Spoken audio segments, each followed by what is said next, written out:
not because I want to.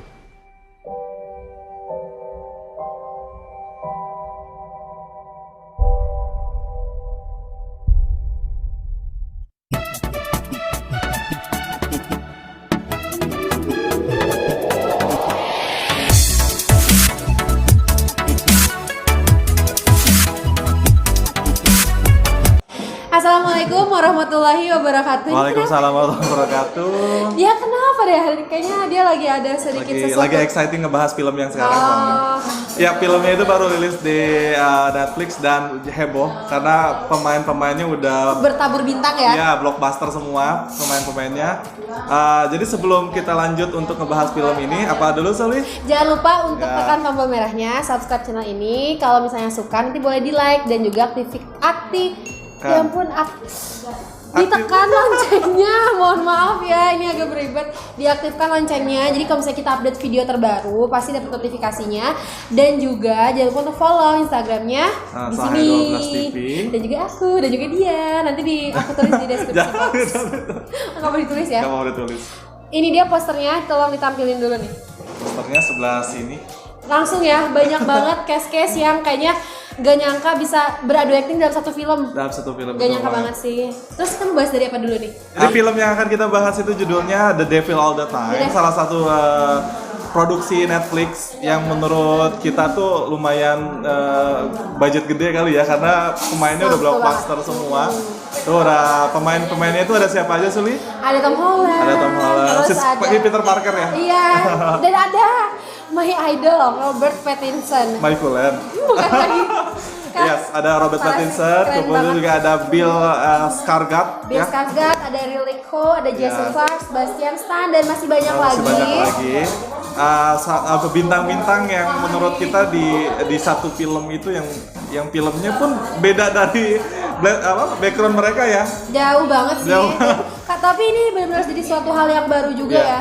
Mungkin tapi kayak Bill Skarsgård ya, dia kan pernah main di It ya sebagai Pennywise. Jadi mungkin dia udah biasa dengan hal-hal berbau dark seperti itu. Tapi aku bener banget sih gara-gara si Bill Skarsgård ini, aku jadi kayak ngerasa awalnya ya sangat menarik banget buat nonton film ini gitu. So far dari awal sih memang pas aku lihat itu aku kayaknya kenal deh, ini siapa ya? Oh ternyata memang Bill Skarsgård. Ya aku juga ngehnya dari dia sih. Sang Pennywise, The Badut It itu lah ya.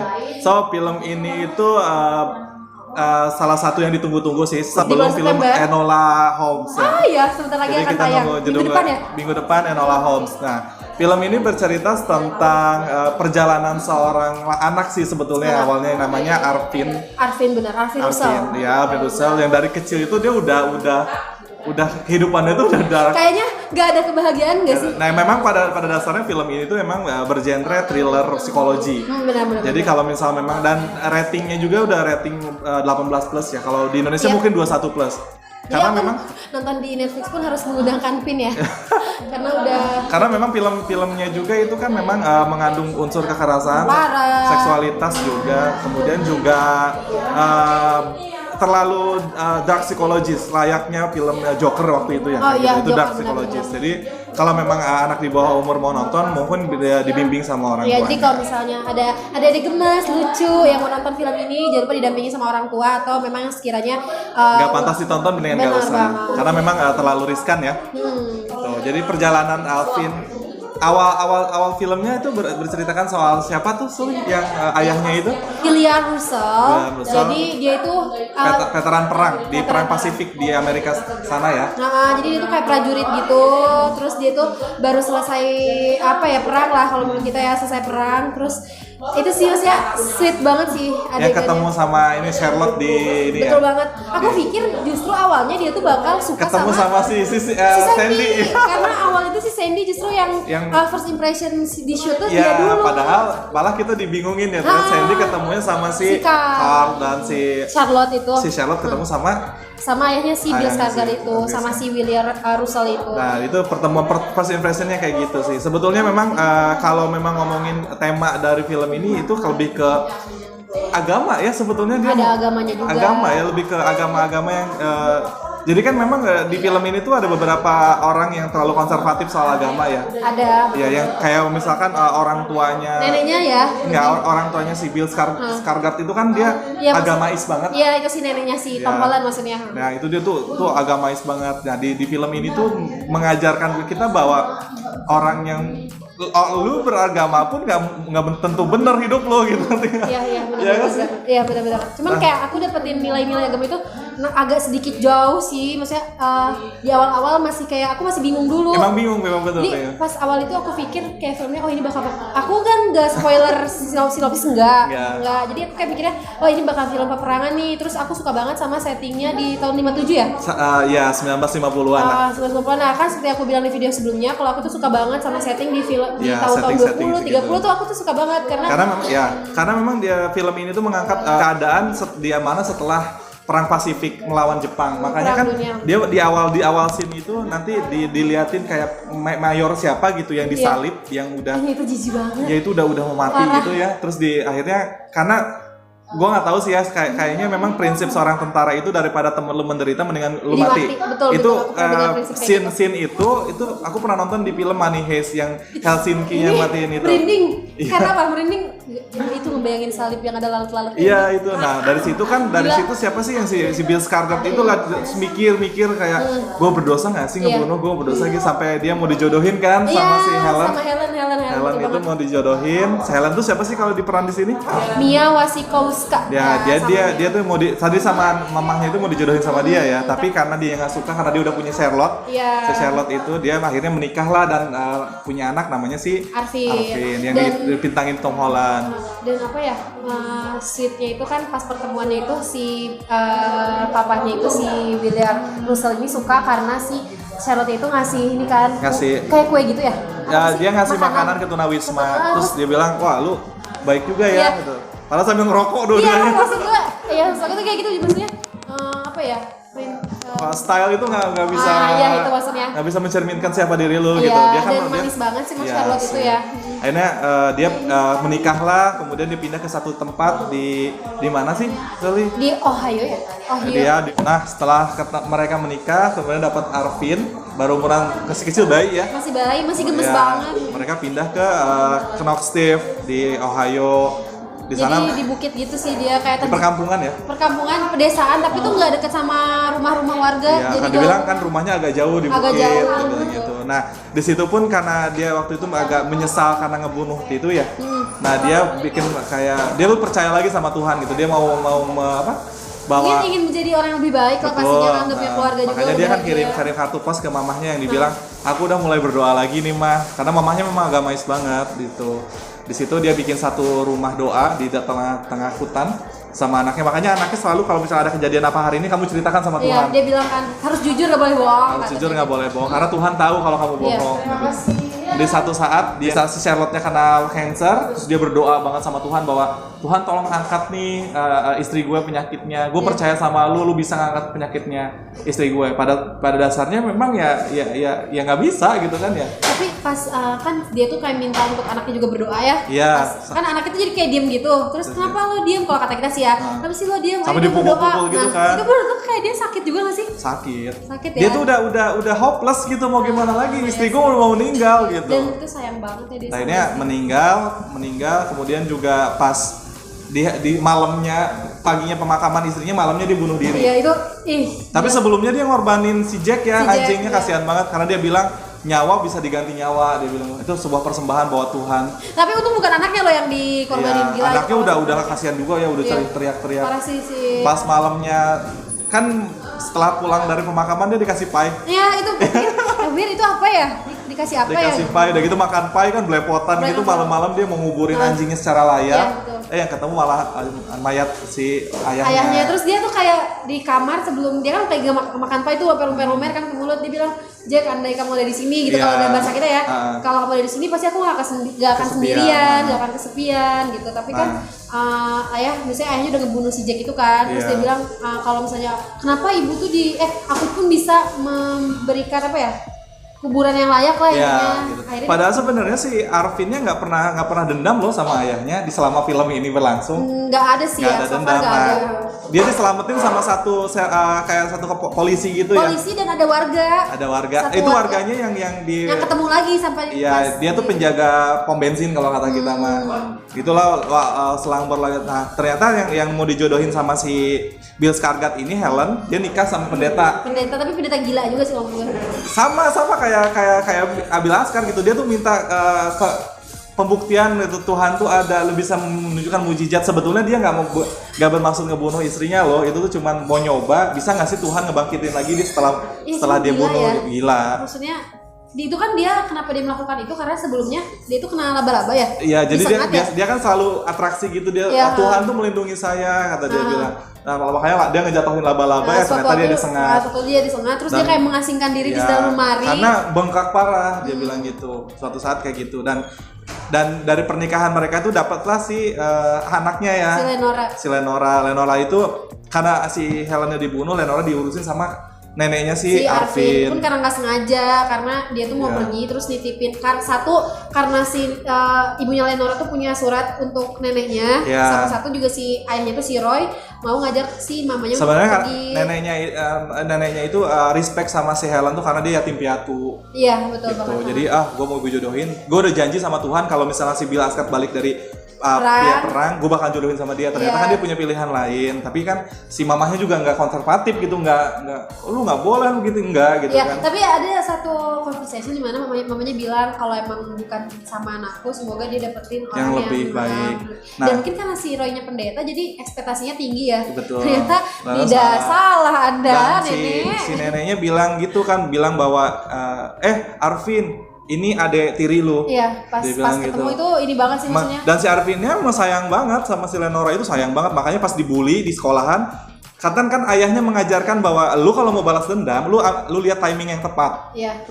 Jangan hari itu karena dia waktu berdoa kan dilecehin gitu sama pemburu liar 2 orang. Iya, dan dia nggak balas ayahnya. Nggak balas, cuman pas dibalasnya setelah itu saat dia mau beli apa gitu ya. Pas dia diajak buat beli bensin. Beli bensin sama beli gula tuh mamanya nitip. Mamahnya ya. Nah, di situ kan ayahnya dihajar tuh sama ayahnya segala macam. Dan diliatin sama si Arvin itu waktu kecil dan dibilang, "Lu kalau mau balas dendam, lu lihat timing." Nah, makanya ketika si Lenoranya dilecehkan itu, dibully sama 3 orang itu, dia ngambil timing yang tepat, akhirnya dibantai semua kan 3 orang itu. Dia selalu bilang kalau nggak semua orang itu baik ya atau apa ya? Ada tuh banyak orang jahat di luar sana. Nah, itu tuh pesan dari ayahnya. Dari ayahnya yang diturun nih ke si Lenora. Ke si Arvin. Ke Arvin ke Lenora. Ya, terus kata si Lenora tuh ada suatu momen dimana kayak kamu tuh selalu bilang itu tiap hari ke aku, katanya gitu. Karena mungkin itu yang terngiang-ngiang Arvin selalu terngiang-ngiang ya. Nah, di film ini kan Robert Pattinson yang itu jadi pendeta ya. Iya, betul, jadi kesan, tapi nggak ada kesan pendetanya gitu. Dia tuh lebih ke ya udah vampir. Apa ya? Udah gitu kan cempreng suaranya kayak iya pasti cempreng. Iya, tapi aku tuh awalnya sih agak terbius juga karena basically aku kan suka sama Robert Pattinson. Nah, cuman pas aku lihat dia sebagai pendeta kok kayak pagi pas ada first impression dia yang pertama yang lagi makan ya. Aku kurang tahu sih itu apa sih kalau dalam. Jadi kan jadi kayak berkat ngejamu pendeta baru. Tadi kan si warga di situ suruh masak tuh. Iya. Bahkan neneknya itu terlalu menghormati pendeta itu dan dia excited akhirnya saking bingungnya kita beli apa, beli hati ayam aja dia bilang gitu masak karena kan memang masakan neneknya itu terenak ya di daerah situ. Iya, katanya terenak. Akhirnya masak ternyata dilecehin gitu, makanya si neneknya sakit hati. Sebenarnya dari awal itu Arvin si Tom Holland ini udah sakit hati tuh sama pendeta itu. Pada kesininya ternyata emang si Robert Pattinson tuh cabul itu lah, pendeta cabul. Ya, gila banget sih maksudnya. Cabul. Dan gue udah ekspektasi. Wah, ini udah berdua diajakin ke ini pasti udah nggak benar gitu. Cuman gak nyangka aja sih bisa seluar biasa ini sih maksudnya. Ya, dan jadi ceritanya si pendeta ini malah ngehamili Lenora ya. Malah dan dia tuh ngomong begini, kamu ingat nggak kejadian di mungkin dia udah ngerasa hamil ya Lenoranya. Kamu ingat gak kejadian kita waktu di mobil mana ya? Padahal sebelum itu kan si pendeta itu khotbah tentang delusi gitu. Ya, makanya itu sebenarnya buat apa sih kayak pengalihan gitu ya. Nah, udah gitu tuh hamil ketahuan Dia mau bunuh diri kan si Lenora itu kan. Ya mau bunuh diri padahal tapi emang nggak jadi bunuh diri tapi ketendang karena, sih. Ya makanya Anda hati-hati kalau bersikap ya, jangan mengambil keputusan yang salah. Iya, dipikir-pikir lagi akhirnya ketendang malah mati beneran gitu. Sebenarnya aku agak pusing ya karena cerita itu kayak loncat maju mundur terus juga banyak banget case-nya kan di sini sampai ada yang si Carl sama si Sandy itu. Iya, si Carl sama Sandy sebetulnya kalau gue pikir dia nggak ngaruh juga ya ke ceritanya jadi apa sih gitu. Iya, maksudnya mendingan ya tapi sih kalau misalnya mengingat ke apa ya kejahatan mereka sebel juga sih. Konsep ya, jadi FII itu si Carl dan Sandy itu jadi dia suami istri yang ketemunya pas ketemu di bar yang sama sama Bill Skarsgård. Kemudian si ini tuh malah jadi emang psikopat si Carl itu, si suaminya itu ya. Psikopat dan si Sandy-nya itu malah ngedukung gitu. Iya, bodoh sekali perempuan itu kayaknya. Iya, jadi kayak dia tuh jadi kayak nyariin orang yang lagi jalan sendiri minta tumpangan. Dan gitu dirayu sama si istrinya dan gitu dibunuh. Kenapa harus dibunuh sih? Karena mungkin kepuasan mereka kan ngebunuh sambil dipoto itu. Aneh gitu, misalnya kan si bapaknya si Lenora juga mati sama dia, si Roy. Iya, dibunuh. Mati di karena kan dia pendeta. Terus disuruh berhubungan intim sama suami istrinya, gue nggak mau. Iya. Sebelum lu bunuh gue, tolong sampein ke gadis kecil gue, anak gue, kalau sebelum dia beres ngomong udah ditembak ya. Udah ditembak. Gitu. Terus yang ditembak lagi siapa tuh? Ada. Banyak dia yang ditembak. Itu yang prajurit ya, yang itunya Dia kan sebenarnya foto gitu, dah. Ternyata si Sandy ini ternyata itu emang adiknya dari si Sersan itu. Sersan yang nolongin si Arvin waktu kecil. Jadi muter. Nah, gua sampai berpikir bahwa ini ada korelasinya nggak sih ketika si Arvin sama ini ternyata ada Arvin numpangin mobilnya mereka dan mereka mau jadiin Arvin tuh korbannya kan. Tapi ternyata Arvin pinter. Akhirnya dia dibunuh lah 2 orang itu. Sebenarnya dia nggak niat ngebunuh Sandy sih ya. Nggak niat, cuma karena si Sandy-nya sendiri udah ngeluarin pistol dan nembak. Padahal nggak ada pelurunya. Nggak ada pelurunya sih, itu udah nembak duluan. Gitu. Sebetulnya itu sih ya semua alurnya ya. Setelah dari itu selesai kan? Oh enggak, si Sersannya ngejar si Arvin. Karena mungkin kesel juga adanya kan dibunuh. Iya, lu ingat gue nggak? Gue yang nolongin waktu kecil. Waktu kecil itu sedih. Sedih sih, maksudnya panjang 2 jam tapi itu ternyata kesini banyak hubungannya sih, jadi makanya kalau nonton film ini benar-benar harus jangan banyak skipnya karena nanti kalian akan bingung. Gitu. Kamu inget gue nih yang nolongin waktu kecil nih sini lu padahal mau dibunuh pakai shotgun kan. Arvin udah siap-siap mau nembak dia ternyata pas ini tembak duluan lah ini kan. Ya gue juga nggak bisa nyalahin si Arvin sih, emang Arvin kan dia ngomong di situ gue bukan orang jahat. Gue anak baik. Itu maksudnya emang dia tuh nggak cocok sih kalau menurut aku jadi pemeran yang tapi jahat-jahat. Dia pas Arvin aku bukan orang jahat, aku orang baik, dia bilang gitu kan. Gini karena keadaan gue yang emang bener sih karena keadaan gue yang menuntut gue jadi begini, dia bilang gitu kan. Makanya dia ngebunuhin orang, tapi pas terakhirnya kan dia ikut mobil orang hippies gitu ya.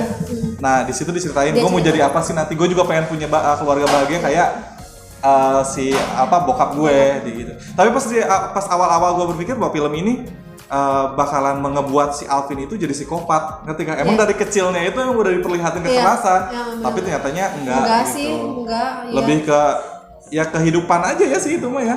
Gimana menurut Soli? Kalau menurut aku, kalau dari alur cerita tadi udah dijelasin semua dari A sampai Z, dan jadi kalau menonton film ini jangan lupa jangan di skip karena nanti kalian akan bingung kalau di skip karena di sini banyak banget case-case-nya ya. Kalau menurut aku suka dengan film ini karena basically aku suka dengan setting tahunan 1950-an. Ya, 50 something lah gitu. Aku suka sih karena nggak tahu kayak punya vibes tersendiri aja gitu. Dan di awal film pun ditampilkan dengan adegan peperangan. Aku juga suka dengan latar setting kayak gitu. Aku jadi ingat film 1917 awalnya. 1917. Terus juga dengan apa sih yang sersanya disalib segala macam kan itu ya. Mayor ya yang disalib. Film apa ya? Serem banget gitu. Tapi memang terkesan the devil gitu. Jadi gue pikir ini setan nih. Kalau nggak sekte agama gitu sih. Iya benar banget. Makanya pas ngomong the devil nyatanya memang nggak ada setan tapi serem. Tapi serem juga karena memang konsep dari film itu ada dark psychology sama thriller. Jadi dark psychology-nya yang akan mempengaruhi pikiran kita. Anjir nih dari kecil tuh nih orang udah dijejelin kekerasan terus gitu, udah gitu kan. Adik kesayangannya bunuh diri lah, dia kan dia ngebunuhin orang padahal gue nggak maksud buat ngebunuh orang itu sih sebenarnya. Apa? Enggak lanjut, soalnya aku Ya, fokus. dan di sini kan memang isu agama ya yang diperlihatkan banget tuh isu agama kayak misalkan lu jangan terlalu percaya deh sama orang yang agamais gitu. Kemudian juga kan dia tuh terlalu nuntut Tuhan nggak sih? Tuhan tuh harus, dia tuh kan bukan nabi gitu yang harus menurunin mukjizat gitu. Jadi memang korelasinya adalah sampai si ayahnya si Bill Skarsgård ini sampai udahlah gua udah ini lagi deh sama Tuhan gitu ngerti nggak? Nah Sedih itu banget. sedih sih, maksudnya banyak pelajaran juga yang diambil tapi sekali lagi ratingnya kan 21 plus, jadi kalau memang belum cukup umur bakal mengganggu mental kayak film Joker ya, dulu gitu film ya. Joker yang banyak kontroversi nih. Ya sama-sama dark psychology, jadi jangan berpikir bahwa ini bisa ditonton semua orang. Lagian juga adegan seksnya juga banyak banget. Dan yang pasti yang bikin suka adalah banyak pemain bintang dari mulai Ya. Tom Holland, Robert Pattinson, terus Bill Skarsgård, Mia. Banyak lah tadi.